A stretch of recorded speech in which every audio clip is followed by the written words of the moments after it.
नमस्कार, प्रतिदिन अखबार संपादकीय ऑडियो में आपका स्वागत है। विचारधारा का भविष्य। दैनिक जागरण।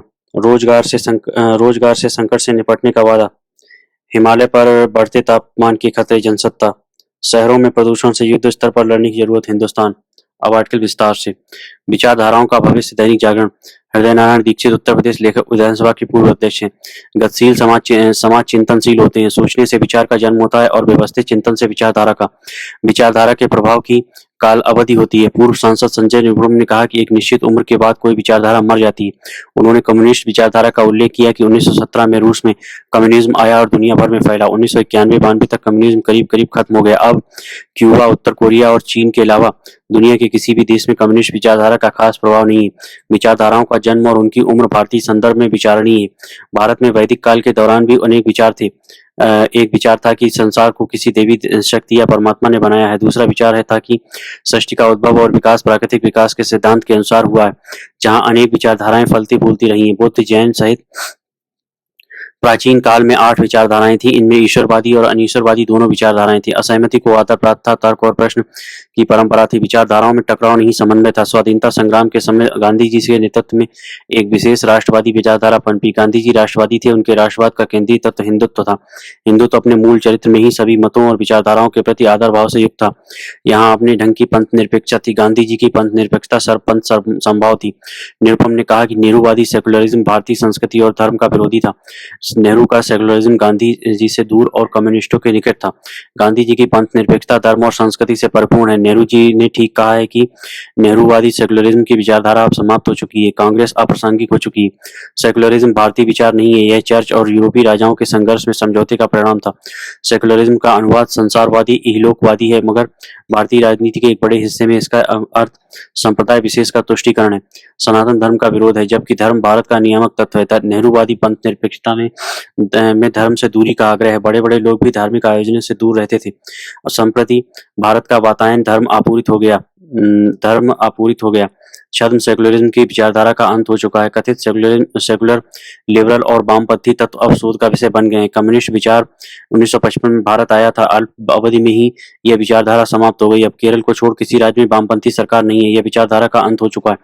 राजनीतिक चिंतक एवं विचारक फ्रांसिस फुकुयामा ने अपनी पुस्तक the end of history and the last man में इतिहास के अंत का अर्थ समझाया है कि उदारवादी लोकतंत्र ही सभी देशों के लिए अंतिम प्रारूप है। उनके अनुसार फ्रांसीसी क्रांति के बाद उदारवादी लोकतंत्र ने अन्य प्रारूपों की तुलना में स्वयं को श्रेष्ठ व्यवस्था सिद्ध किया है। शीत युद्ध की समाप्ति तक विश्व के अनेक बुद्धिजीवियों का अनुमान था कि इतिहास का अंत होगा। कथित प्रगतिशील विद्वानों का आकलन था कि इतिहास का अंतिम बिंदु किसी न किसी रूप में कम्युनिस्ट होगा। फुकुयामा के निष्कर्ष भिन्न थे। उनका तर्क था कि दुनिया में जैसी घटनाएं घटित हो रही हैं, उन्हें देखते हुए इतिहास का अंतिम बिंदु साम्यवाद नहीं होगा। यह उदार लोकतंत्र या बाजार अर्थव्यवस्था जैसा कोई नया रूप होगा। संप्रति विश्व के 2 बड़े देश भारत और चीन का तेजी से आधुनिकीकरण हो रहा है। चीन में आधुनिकीकरण का सत्तावादी मॉडल है। प्रश्न है कि क्या चीन मनचाही आर्थिक संपन्नता प्राप्त करने के बाद अंततः उदार लोकतंत्र के रूप में स्वयं को परिवर्तित कर लेगा, या मर चुकी कम्युनिस्ट विचारधारा से ही चिपका रहेगा। फुकुयामा का शोध इतिहास का अंत वस्तुतः उदारवादी लोकतांत्रिक मॉडल का बने रहना है। उन्होंने आधुनिकीकरण के समक्ष 4 चुनौतियां भी बताई थी। पहली चुनौती इस्लाम है। ये आधुनिकीकरण का अपवाद है। इंडोनेशिया और तुर्की में लोकतांत्रिक संस्थाएं हैं। अरब जगत में लोकतंत्र नहीं है। आधुनिकता विरोधी यह विचारधारा जिहादी आतंकवाद का स्रोत है। दूसरी, वैश्विक स्तर पर हमारी संस्थाएं इन समस्याओं से निपटने में सक्षम नहीं है। बेशक संयुक्त राष्ट्र है, लेकिन अंततः यह एक कमजोर संस्था है। तीसरा मुद्दा शासन और विकास से जुड़ा है। चुनौती प्रौद्योगिकी भी है। तकनीकी प्रगति तमाम समस्याओं को हल करने में सक्षम रही है, हालांकि हमेशा उसकी गारंटी नहीं होती है। ग्लोबल वार्मिंग के बारे में कई गंभीर भविष्यवाणियों के सच होने के बावजूद तकनीक समाधान नहीं मिला है। सामूहिक विनाश के हथियार और जैव प्रौद्योगिकी की चुनौती भी गंभीर मामले हैं। विचारक सैमुअल हंटिंगटन की क्लैश ऑफ सिविलाइजेशंस के तर्क भिन्न है।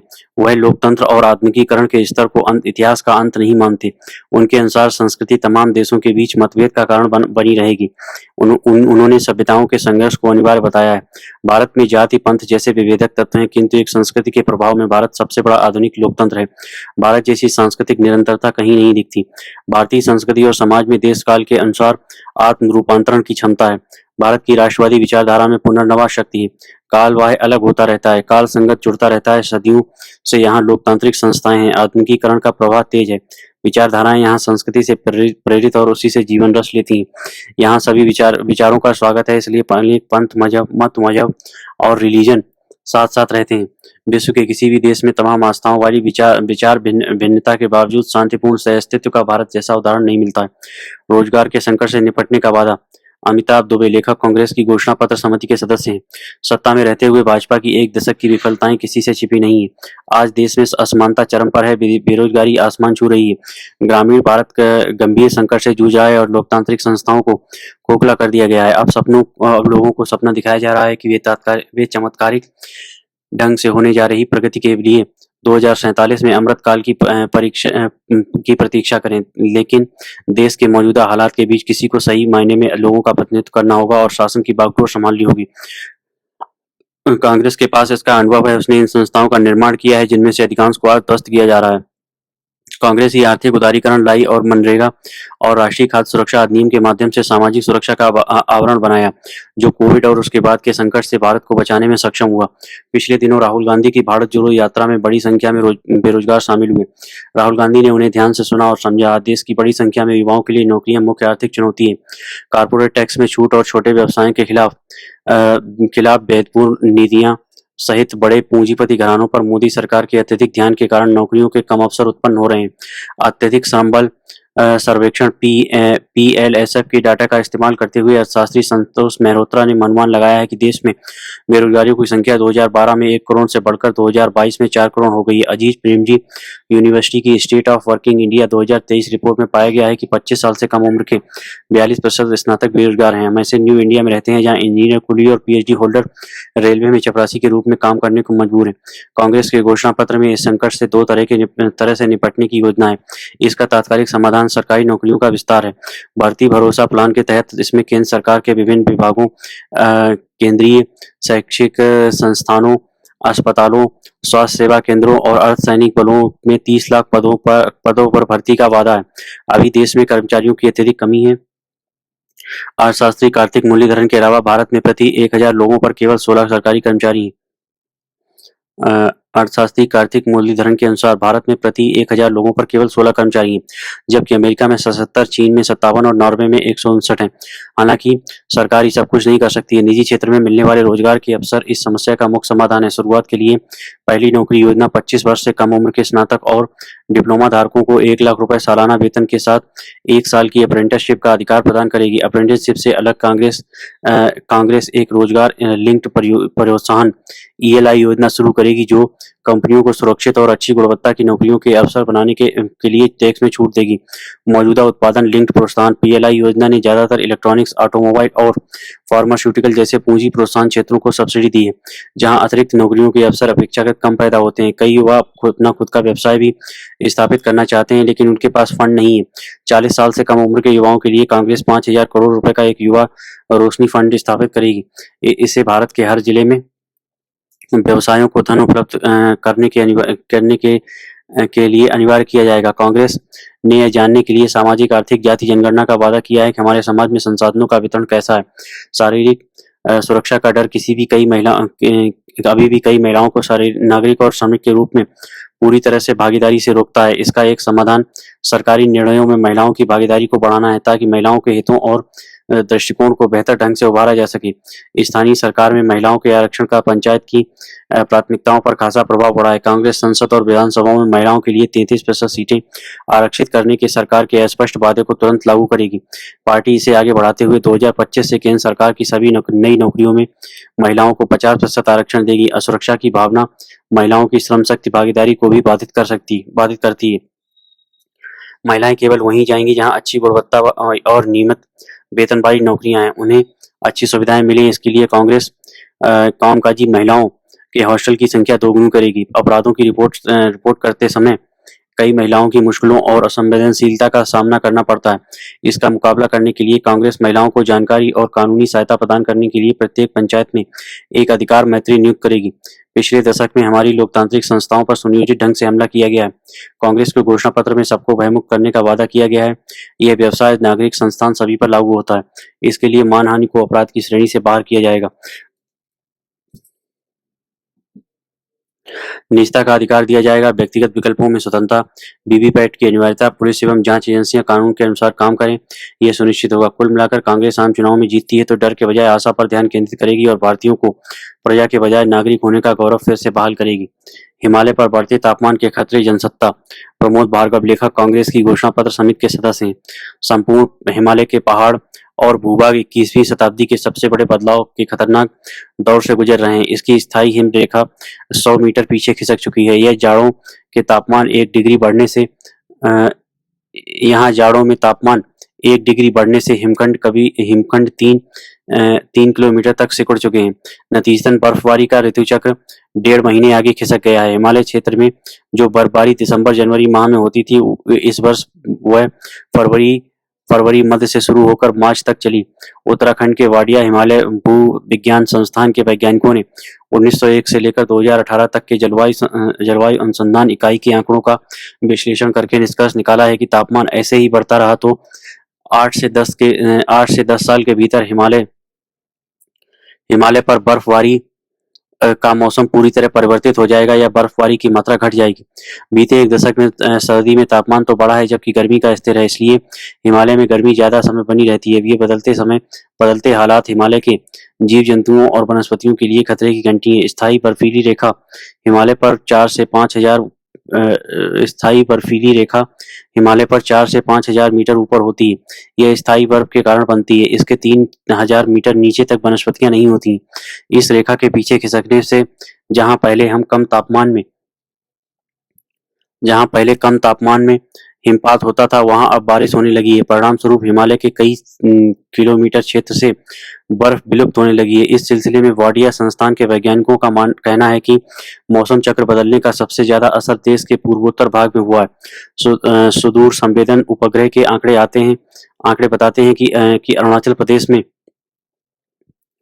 1971 से 2021 के मध्य ज्यादातर हिमखंड 9 मीटर प्रतिशत की औसत गति से 210 मीटर पीछे खिसक गए हैं, जबकि लद्दाख में रफ्तार 4 मीटर प्रति वर्ष रही है। कश्मीर के हिमखंडों के पिघलने की गति भी लगभग यही रही है।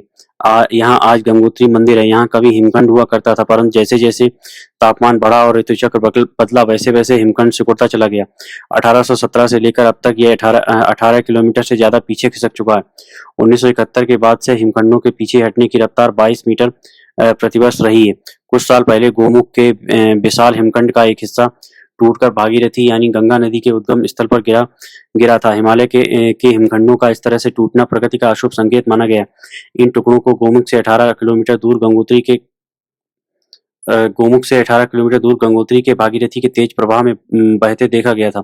गंगोत्री राष्ट्रीय उद्यान के वनाधिकारी ने इस हिमखंड के टुकड़ों को चित्रों के इस टूटने की पुष्टि की थी। तब भी ग्लेशियर वैज्ञानिक इस घटना की पृष्ठभूमि में कम बर्फबारी होना बता रहे थे। तब इस कम बर्फबारी की वजह धरती का बढ़ता तापमान बताया जा रहा है।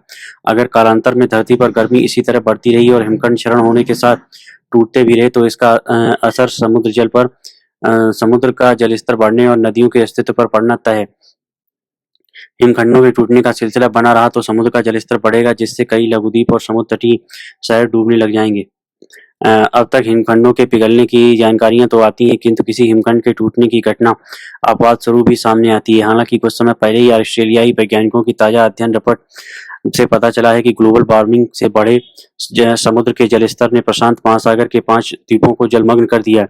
गनीमत है कि इन द्वीपों पर मानव बस्तियां नहीं थी, इसलिए दुनिया को विस्थापन और शरणार्थी समस्या का सामना नहीं करना पड़ा। दुनिया के नक्शे से गायब हुए ये द्वीप थे केल, रेपिता, कालातेना, झोलिम और रहना। पिछले 2 दशकों से इस क्षेत्र में समुद्र के जलस्तर में सालाना 10 मिली की दर से बढ़ोतरी हो रही है। गोमुख द्वारा गंगा के अवतरण का जलस्रोत बने हिमालय पर हिमखंडों का टूटना भारतीय वैज्ञानिक फिलहाल साधारण घटना मानते हैं। उनका कहना है कम बर्फबारी होने और ज्यादा गर्मी पड़ने की वजह से हिमखंडों में दरारें पड़ गई हैं। इनसे बरसाती पानी भर जाने से हिमखंड टूटने लगे हैं। अभी गोमुख हिमखंड का